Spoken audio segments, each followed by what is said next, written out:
Minsan, sa gitna ng matinding pagsubok, may mga batang nawawala ang lakas.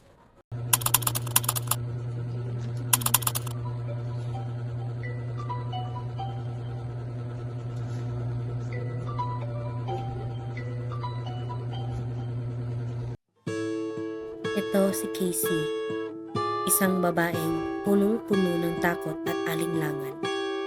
Minsan siyang napagod mag-aral, napagod magpanggap na kaya niyang makipagsabayan sa mga pangarap ng iba.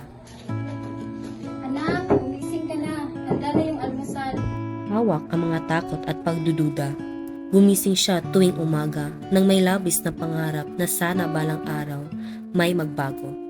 Ngunit hindi siya sigurado kung kailan, kung paano. Lahat ng bagay sa buhay ni Casey ay parang isang malaking mistulang kabuntot na pangarap na hindi kayang abutin. Paano po pa? O anak, gising na pala. Punta ka sa mama mo.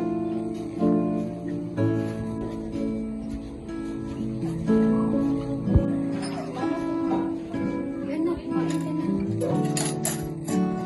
Kung may isang bagay na tiyak, ito ay ang takot sa hinaharap.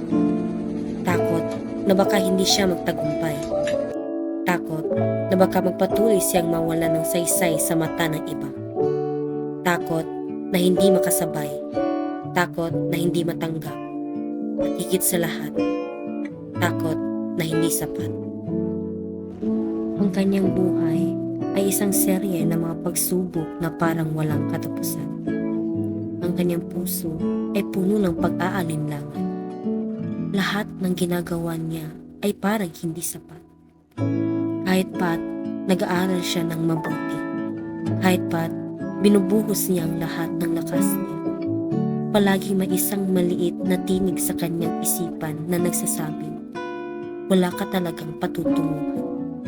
At kahit anong gawin niya, hindi niya kayang patahimikin ang tinig na iyon.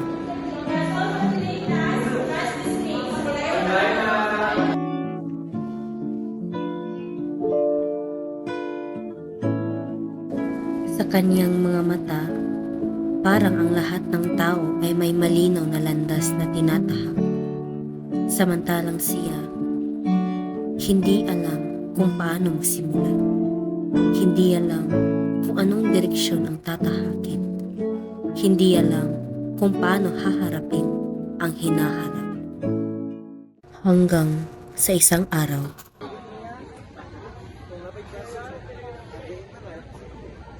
dumating si Andrea. Hey, miss. Di ba, classmate tayo sa isang Oo. Ay, Andrea pala. Ano yung ginagawa mo? Asan mo pala sabi? Isang kaibigan na hindi namimili ng kaibigan. Pasok na tayo. Hindi natatakot magpakita ng kahinaan. At higit sa lahat, hindi matatakot magbigay ng lakas sa isang kaibigan na tulad ni Casey. Ang hindi alam ni Casey, ang simpleng pagkakaibigan nila ni Andrea ay magiging tulay sa isang bagong mundo. Isang mundo na magtuturo sa kanya na ang tunay na lakas ay hindi laging makikita sa mga marka o sa mga pamantayan ng ibang tao. Ay, Kisi! Bilang magkaibigan, hindi lang sila nag-aaral. Naging kasama na rin ni Casey si Andrea sa mga oras ng lungkot, sa mga araw ng kabiguan, at sa mga gabi ng takot. Sinasamahan siya ni Andrea sa bawat pagdapo ng dilim upang makita niyang may liwanag pa sa kabila. Sa mga simpleng pangarap na kanilang pinapanday, nagsimula nang magbago ang pananaw ni Casey sa sarili at sa buhay.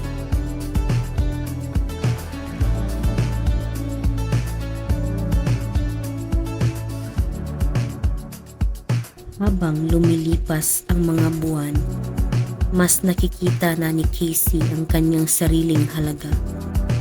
Nagsimulang magtiwala sa kanyang mga kakayahan at habang unti-unti nagpapabuti ang kanyang mga mata, mas lalong lumalakas ang kanyang loob.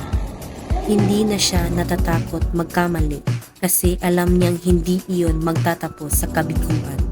Ang bawat pagkatalo ay pagkakataon upang matuto. At sa bawat hakbang, kasama ang kanyang kaibigan, natutunan niyang hindi siya nag-iisa. At sa bawat hakbang na tinatahak niya, patungo sa mas maliwanag na bukas, alam niyang sa likod ng kanyang tagumpay, andyan pa rin si Andrea, ang kaibigan na unang nagbigay sa kanya ng lakas na magpatuloy at mangarap.